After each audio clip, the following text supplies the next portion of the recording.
It must be awfully strange to be well, a hero.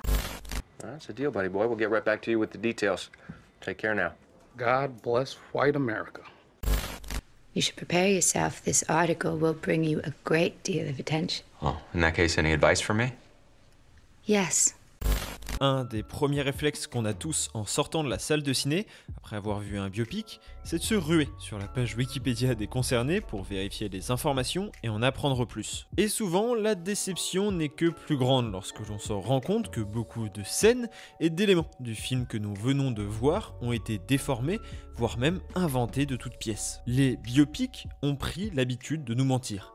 Et je ne pense pas que ça soit vraiment une mauvaise chose. Mais avant d'aborder ce sujet beaucoup plus complexe qu'il n'y paraît, il convient de revenir un peu sur ce phénomène autour des films biographiques. On a l'impression de voir fleurir d'année en année de plus en plus d'œuvres cinématographiques inspirées de faits réels dans les salles obscures. Il est difficile de trouver de véritables chiffres sur leur fréquence, qu'il faut en plus mettre en équation avec le nombre total de films produits, tout en sachant qu'ici on s'intéressera uniquement aux biopics issus de l'industrie hollywoodienne et destinés à un large public. Et à ce niveau, le genre a toujours constitué une part importante des films produits. Dès l'industrialisation du cinéma hollywoodien, de nombreux films ont vu le jour, mettant en scène dans un premier temps les grands personnages historiques. Bien avant la polémique autour de l'origine ethnique de sa prochaine actrice, Marion Cotillard, pour le prochain Astérix, Cléopâtre a fait l'objet de nombreuses adaptations plus ou moins fidèles de sa vie. On pense bien sûr à l'hyper-production de 1963, réalisée par Joseph Mankiewicz, avec Elizabeth Taylor et un budget de près de 30 millions de dollars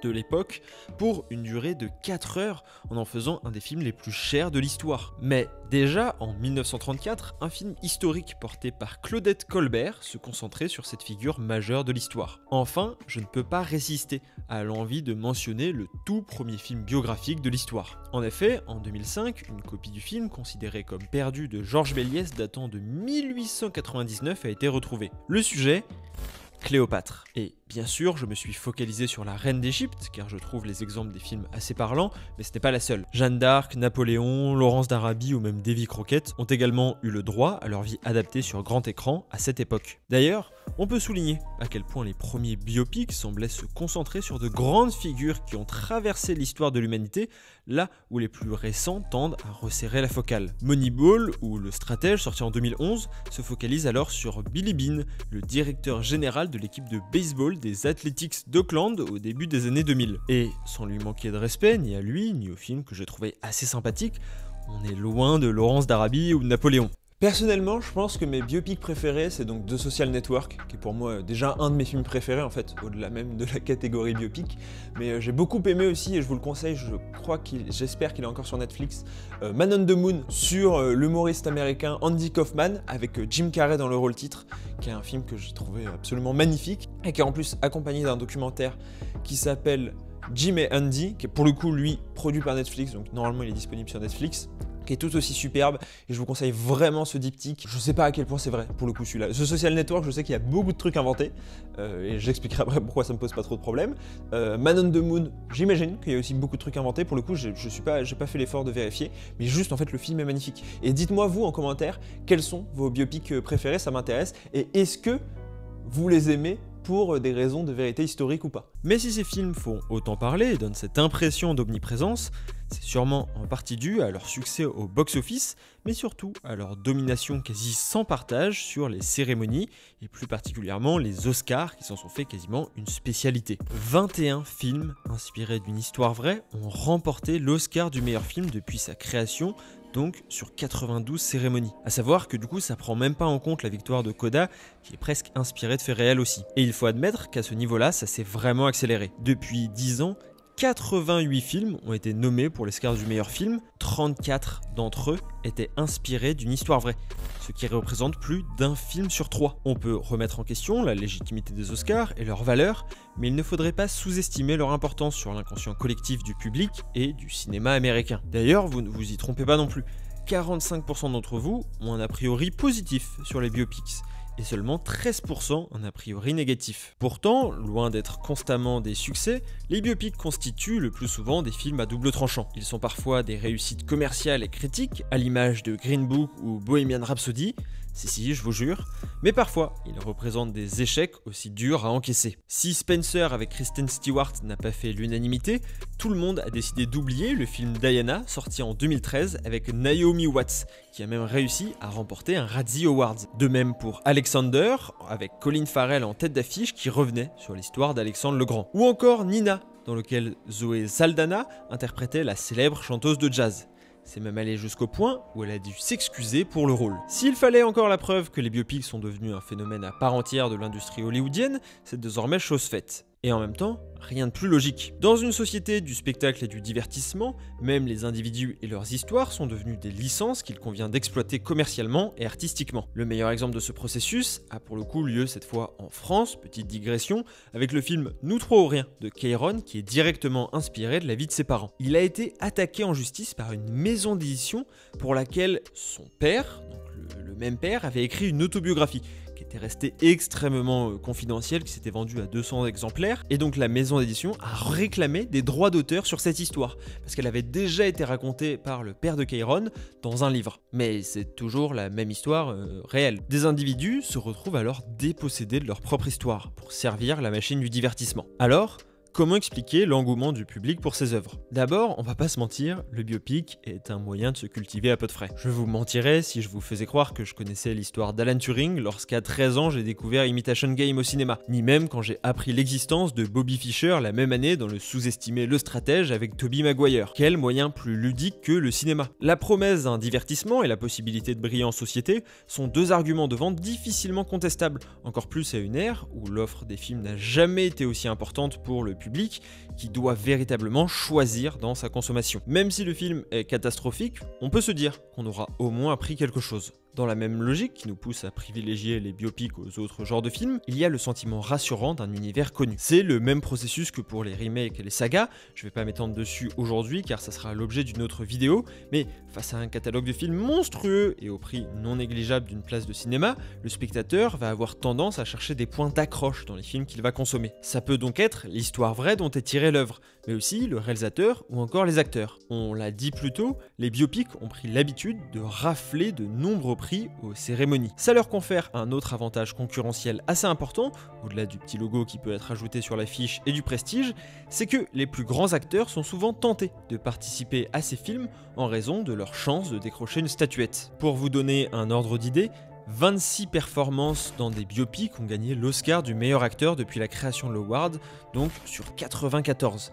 Et encore, je suis pas sûr que ce chiffre prenne en compte celui remporté par Will Smith l'année dernière. Ça représente quasiment un tiers, et la moitié de ces statuettes ont été distribuées depuis les années 90. Pour vous dire, depuis 2010, il y a eu plus d'acteurs nommés dans la catégorie meilleur rôle ayant joué dans un biopic que dans tous les autres genres confondus. Et si vous vous demandez comment ça se fait que les acteurs qui jouent des personnages de biopic ont plus de chances de recevoir des Oscars que les autres, je me suis posé la question, j'ai fait des recherches et j'ai vu des spécialistes qui expliquaient lorsque l'on regarde un biopic et notamment un acteur qui joue un personnage célèbre, on a une sorte de petite checklist avec nous en fait quand on regarde parce que on connaît un petit peu le personnage célèbre la plupart du temps et donc on va pouvoir cocher si jamais il lui ressemble physiquement, si dans les mimiques ça passe. Et donc à partir de ce moment-là, c'est beaucoup plus simple de juger une bonne ou une mauvaise performance plutôt qu'un acteur qui joue un personnage créé de toutes pièces et qui n'a donc pas de modèle de référence. Enfin, si les biopics rencontrent autant de succès auprès du public, c'est parce que je pense que leur ancrage dans notre réalité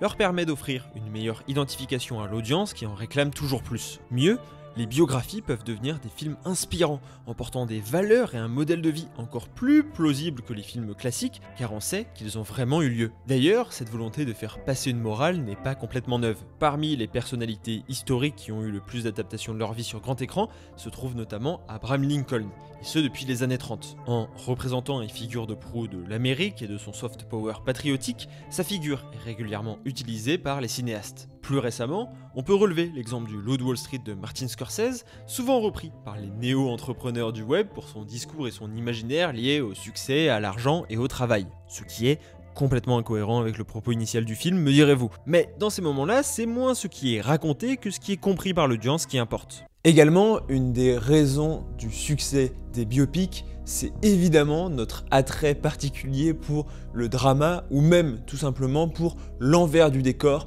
de ces stars ou de ces célébrités qu'on a déifié à l'infini, et on l'a beaucoup vu sur cette chaîne, donc je vais pas m'étaler là-dessus, mais donc c'est vraiment cet attrait, surtout que les biopics tendent de plus en plus à se concentrer sur les mauvaises parties, ou en tout cas les parties les plus polémiques des célébrités qu'ils traitent. Je vais pas revenir sur l'exemple de Blonde qu'on va développer après, mais c'est intéressant parce que c'était une critique qui était souvent faite et qui est encore un peu faite à certains biopics, c'est que justement ils ont tendance à un peu passer sous silence tous les côtés polémiques. Je sais que pour Elvis, notamment son goût prononcé pour les très jeunes filles avait fait polémique parce que il n'avait pas du tout été mentionné dans le film. Pour Blonde maintenant c'est l'inverse, donc on voit qu'il y a une difficulté à trouver un équilibre là-dedans.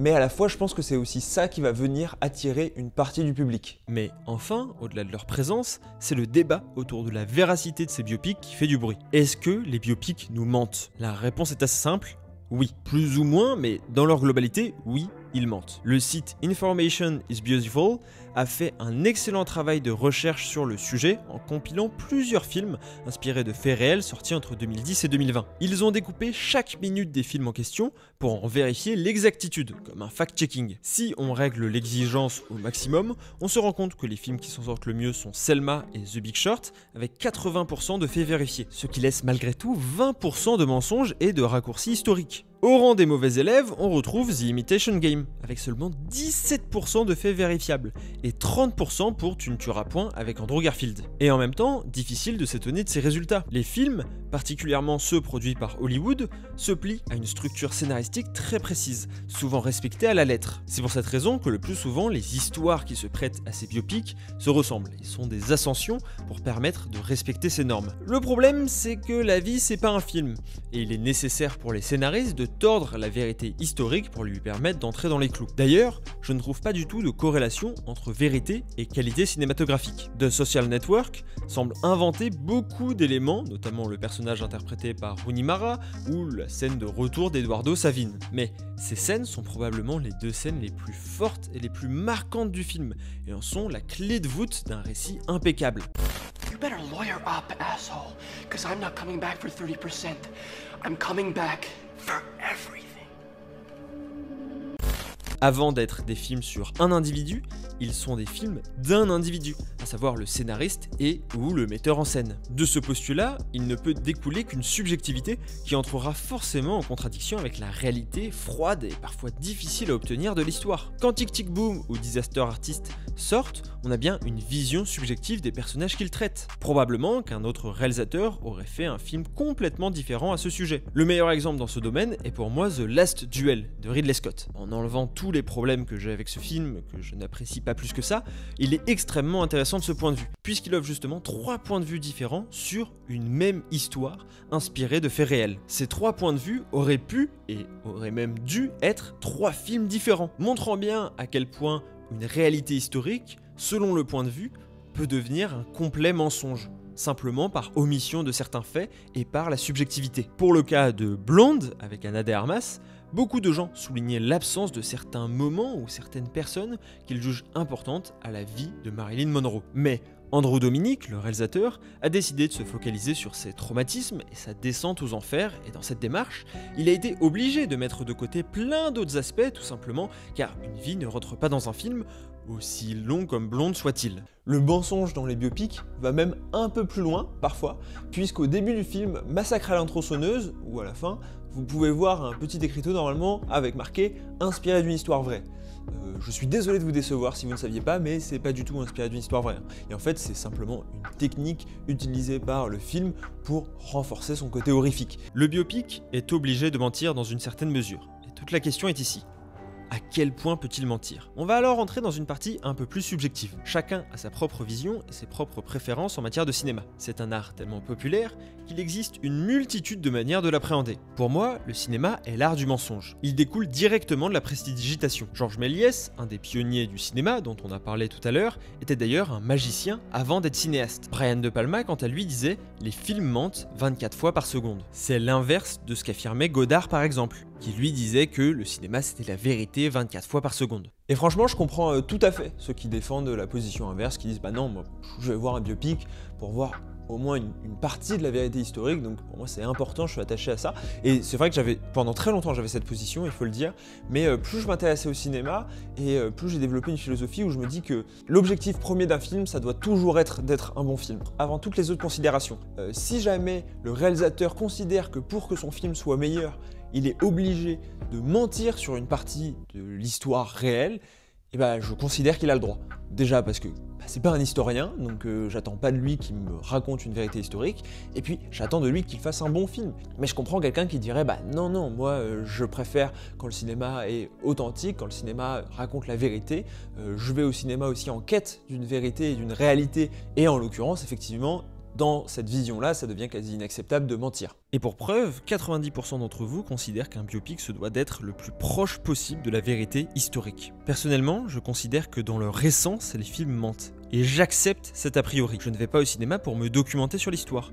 Wikipédia, et surtout les livres, le font très bien. J'ai conscience que chaque scène qui se déroule à l'écran est le fruit d'une production s'inscrivant dans un récit. Les clins d'œil et les liens avec la réalité ne me dérangent absolument pas, mais je ne prends jamais ce que je vois comme tel, même si un petit encart au début et à la fin du film tente de me faire croire le contraire. Le cinéma a toujours joué de et avec la réalité. D'ailleurs, j'ai l'impression que l'on fait face à l'émergence d'un nouveau genre de biopic qui au contraire semble s'affranchir de plus en plus de la vérité historique au profit du récit et de la mise en scène. Le cas le plus populaire récent est sûrement le dernier film de Quentin Tarantino, Once Upon a Time in Hollywood, qui revient sur des éléments qui se sont véritablement déroulés et des personnages qui existent à l'image de Bruce Lee. Mais la fiction prend rapidement le dessus, notamment sur la fin. Et pour tous les problèmes que j'ai avec ce film, que j'ai que moyennement apprécié, j'aime énormément cette démarche. C'est cette même démarche qu'a suivi l'excellente série 11/22/63, qui suit un professeur remontant le temps pour éviter l'assassinat de John Fitzgerald Kennedy. La série s'inspire d'un livre,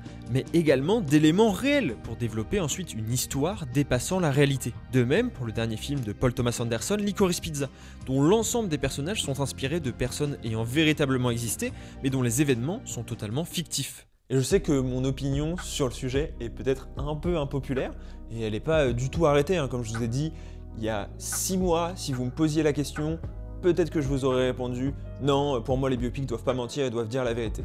Mais c'est vraiment en me penchant sur la question, en y réfléchissant de plus en plus, en me demandant « Ok, mais pourquoi en fait je suis tant attaché à ce que ces biopics me racontent la vérité ?» Et j'arrive à différencier d'un côté l'histoire, la réalité historique, et de l'autre le cinéma, qui est un art, et qui est en plus, si on parle du cinéma hollywoodien, un art de divertissement. Donc voilà, mais rien ne dit que ça se trouve dans 6 mois, je vais retomber sur un article, sur un film qui va me faire changer d'avis, et je vais être là en mode non mais c'est un scandale que les films mentent, et j'ai hâte de savoir la vôtre en commentaire. Pour le coup, comme d'habitude sur ce genre de sujet, je vais tous vous lire, normalement je vous lis de toute manière tous, hein, mais vraiment pour le coup j'aimerais beaucoup débattre. Je suis sûr qu'il y a plein de gens qui sont pas d'accord, et je suis sûr qu'il y a plein d'arguments intéressants et pertinents à opposer. J'aime ce jeu de la frontière avec la réalité, car elle pousse le spectateur à se poser des questions sur l'œuvre qu'il est en train de regarder. Pour cette raison, je n'ai pas spécialement de problème avec les arrangements à la vérité de Blonde. Déjà, car le film ne se revendique jamais comme étant inspiré de faits réels, mais simplement comme une adaptation d'un roman qui lui-même est inspiré de faits réels, et surtout, car j'aime l'idée qu'un réalisateur propose un point de vue sur l'histoire et la vie de Marilyn Monroe. On peut ne pas l'apprécier et entrer en désaccord avec celui-ci. Mais pour moi, ça restera toujours plus intéressant qu'une production insipide se cachant justement derrière une réalité historique, souvent tout aussi approximative, pour combler un manque de créativité. Et ce n'est pas sans réelle problématique, hein. Par exemple, qu'en est-il des individus concernés, qu'on utilise pour raconter un récit dont ils sont parfois quasiment étrangers? Reprenons l'exemple d'Abraham Lincoln qui s'est quand même retrouvé à chasser des vampires. Bon, je suis pas spécialiste de l'histoire des États-Unis et notamment de la période d'Abraham Lincoln, mais je crois qu'il n'y avait pas énormément de zombies à l'époque. Alors, je répondrais que cette problématique se pose déjà, et on le voit avec la série Dahmer sur Netflix qui fait scandale, car les familles des victimes la trouvent humiliante et dégradante, en mettant en scène un tueur en série. Pour conclure, dans cette vidéo, on s'est surtout concentré sur le rapport des biopics au mensonge vis-à-vis de l'audience, mais pas tellement vis-à-vis des personnes concernées.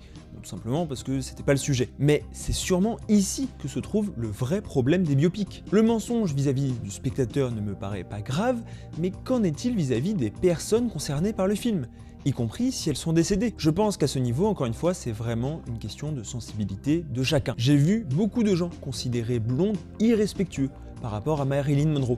Alors que lorsque je l'ai vu, c'était avant tout l'engouement de Twitter et même avant les critiques vu que c'était avant sa sortie, et j'ai ressenti l'exact inverse. Alors peut-être que c'est également dans la manière de promouvoir ses œuvres, en mettant moins l'accent sur le côté véridique, qui est très vendeur, et plus sur le côté œuvre originale, ce que tente de faire Netflix par exemple vis-à-vis de Blonde.